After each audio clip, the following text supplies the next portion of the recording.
Back to my channel Arpita daily life blog. আমি এসেছি আমাদের এই বাড়িতে, মাদের বাড়িতে। তা দিদার কন্ডিশন খুব খারাপ, দিদার প্রচন্ড শরীর খারাপ, হসপিটালে অ্যাডমিট করতে হয়েছে। তা 4 দিন ধরে মা ওখানেই আছে, এখানে আসতে পারিনি, মানে হসপিটালে, তাই বাড়িতে আসতে হলো। বাবা একা আছে, পেরে উঠছে না। তা বাকিগুলো আছে মায়ের, সেগুলো ঠিক মতো খাওয়া দাওয়া হচ্ছে না, এই কারণে আমাকে আসতে হয়েছে। তা দিদার কন্ডিশন খুবই খারাপ, আপাতত ওখানে ট্রিটমেন্ট চলছে, দেখা যাক কি হয় না হয়। আমি যেতে পারছি না কারণ আমার ছেলে আছে, বাকিগুলো আছে, বাবা আছে, ওদেরকে নিয়ে একটুখানি দেখাশোনা করতে হচ্ছে। চলুন তাহলে ব্লগটা আমি এখান থেকেই শুরু করছি, আর আজকের দিনটা কেমন যায় আপনাদের সাথে শেয়ার করছি।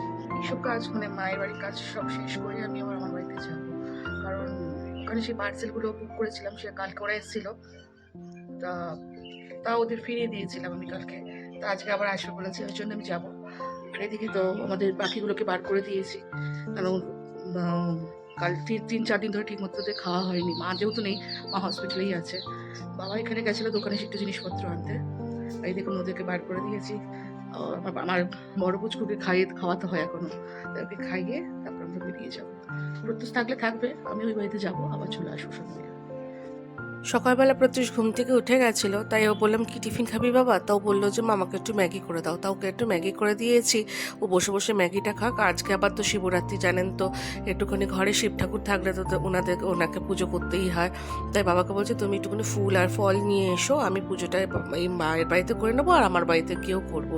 এখানে ও খাচ্ছে খাক, আর পাখিগুলোকে ভালো করে পরিষ্কার করে রেখে দিয়েছি, কেন ওরা তো কিছু বলতেও পারে না, বাবা যথেষ্ট করে, তবু আমি একটুখানি করে দিয়েছি। হয়ে গেছে, আমি পুজো দিয়ে দিয়েছি, জল ঢেলে দিয়েছি, আর এবার যাচ্ছে আমার বাড়িতে পুজো দিতে। তাহলে কিভাবে দিয়েছি দেখাচ্ছি। বাবা সকালবেলা দুধ আনতে যায় দোকানের জন্য, তখনই ফুল আর মিষ্টি আর এই ফল নিয়ে এসেছে। আমার ওই বাড়ির জন্য এনেছে আর এই বাড়ির জন্য এনেছে। দেখুন এইভাবে দিয়ে দিয়েছি আমার মায়ের ঘরে শিব ঠাকুরকে। তাহলে চলুন এবার ওই বাড়িতে যাওয়া যাক। আর গরমটাও পড়ছে, দেখেছেন না রোদ্দুর বাইরে কেমন। অনেক উঠেছে, যে গরম লাগছে, এই রোদ্রের মধ্যে যাবো কি করে সেটাই চিন্তা করছি। ঠিক আছে চলুন আমরা এবার বেরিয়ে পড়ি, ওই বাড়িতে যেতে হবে। ঠিক আছে চলুন। বাবা হয়েছে, দিয়ে দেখুন হয়েছে, চলো এগুলো গুছিয়ে নাও, চল তাহলে যাওয়া যাক। ঠিক আছে,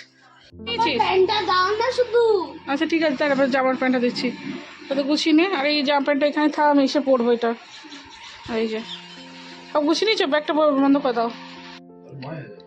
হ্যাঁ গন্ধটা ভালো আছে। হ্যাঁ চলো তুমি এ করো, তো ওখানে দেখো, আর সব আমি গুছিয়ে দিয়ে গেছি। ঠিক আছে, এই বাড়িতে চলে এসেছি, এসে পুজোটাও এই বাড়িতে সেরে ফেলছি, কারণ শিব ঠাকুর আছে।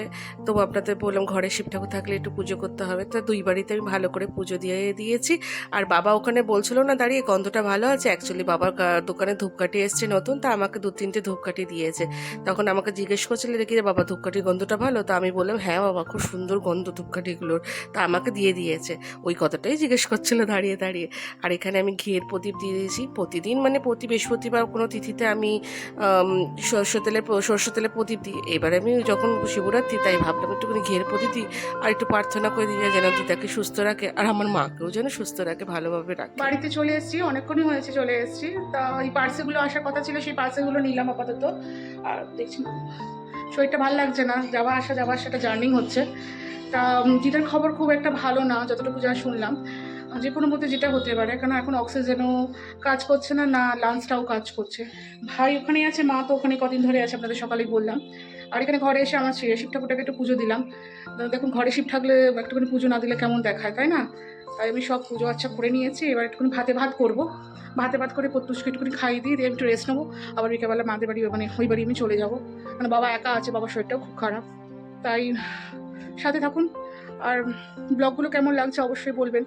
এখন এই টাইমে ব্লগ করার কথা না আমার, তবুও আপনাদের সঙ্গে একটু শেয়ার করছি। আমার নিজেরও ভালো লাগছে, আমার নিজের মনটাও ভালো লাগছে। কী করবো বলুন, কাছে কেউ থাকলে হয়তো একটুখানি শেয়ার করা যেত, বন্ধুবান্ধব, কোনো অত বন্ধুবান্ধবও আমার নেই যে আমি সব শেয়ার করবো, তাই আপনাদের সঙ্গেই শেয়ার করলাম। দাঁড়ান দেখাচ্ছি পুজোটা কীভাবে করেছি। এবারে নির্জলা বা উপোস করে একদম শিবরাত্রি আমি করতে পারলাম না, যতটুকু যেইভাবে ফল আর বা মিষ্টি বাবা সকালবেলা এনে দিয়েছিল সেগুলো দিয়ে আমি পুজো করলাম। এবারে প্রত্যুষকে দিয়ে একটুখানি জল দেওয়ালাম, জল ঢাললাম শিবের মাথায়, কারণ ওকে বললাম তুই তো শুধু ম্যাগি খেয়ে আছিস, তুই যখনও কিছু আর খাসনি তুই আমার সাথে একটুখানি আয় পুজো করে নে। আর সকাল ও এসেই তো দেখুন না টিভি দেখতে বসে গেছে, স্নান টান করিয়ে দিয়েছি, তবে ওকে জিজ্ঞেস করছিলাম বাবা কী খাবি, তো বললো মা তুমি যা করবে তাই করো, আমি তো কিছু খাবো না, আমি একটা আমার নিজের জন্য খাস্তা কচুরি নিয়ে এসেছিলাম, কেন ওটাই খাবো, জানি না আদৌ ভাত যেতে আমি পারবো খাবো না, কিনা ভাতে ভাত বাইরে, করে নেবো ওর যেমনি জন্য। কন্ডিশন আছে। তবু চেষ্টা করছি যে দেখা যাক কি হয় না হয়। পার্সেলগুলো সব এসে গেছে, ক্যান্সেল আর করিনি। প্রত্যুষের বাবা বললো যে এগুলো ক্যান্সেল না করো না, এসে বুক করেছো অন করে নাও। তা চলুন ভাতটাকে আমি বসিয়ে দিই, ঠিক আছে? ওর খিদে পেয়ে গেছে। প্রেশার কুকারে একটুখানি ভাতটা বসিয়ে দেবো, অল্প একটু ভাত আর আলু নিয়ে নেবো, ঘি দিয়ে ওকে খাইয়ে দেবো, ও কিছু আর খেতে চাইছে না, ওরও জানেন তো হ্যাট্রিক যাচ্ছে, এত দিনগুলো আমাদের বাজেভাবে কাটছে না, কি হলো জানি, দিদার খুব অসুস্থ, অসুস্থতার মধ্যে মাকে দিদাকেও সুস্থ রাখতে হবে, মা বাবাকেও সুস্থ রাখতে হবে, কারণ বাবারও কোন নার্ভের প্রবলেম আছে, মায়েরও তো জানেন সুগার, আর দিদার এই অবস্থা, ভাই আমি মিলে না নাজেহাল হয়ে যাচ্ছি, এই বাড়ি ও বাড়ি, দিদাকে দেখি একবার, বাবাকে দেখি একবার, মাকে দেখি একবার। চলুন তাহলে ওকে ভাতে ভাতটা বসিয়ে দিয়ে আমি একটুখানি একটা খাস্তা কচুরি আছে সেটা খাবো।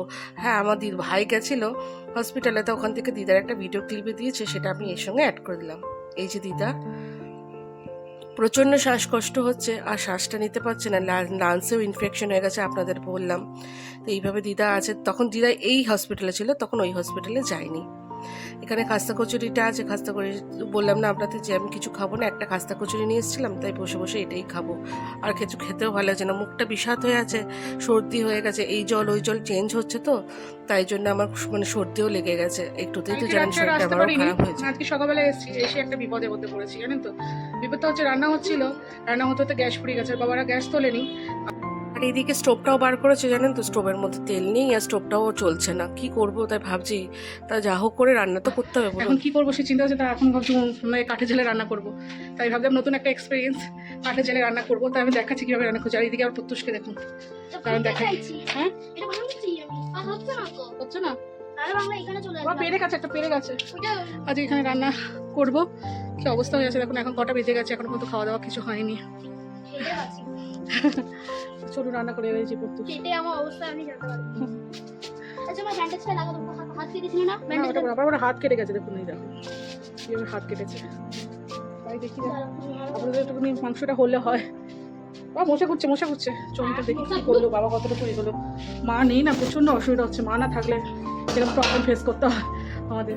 বাবার এই যে বাবা কি করছে দেখুন,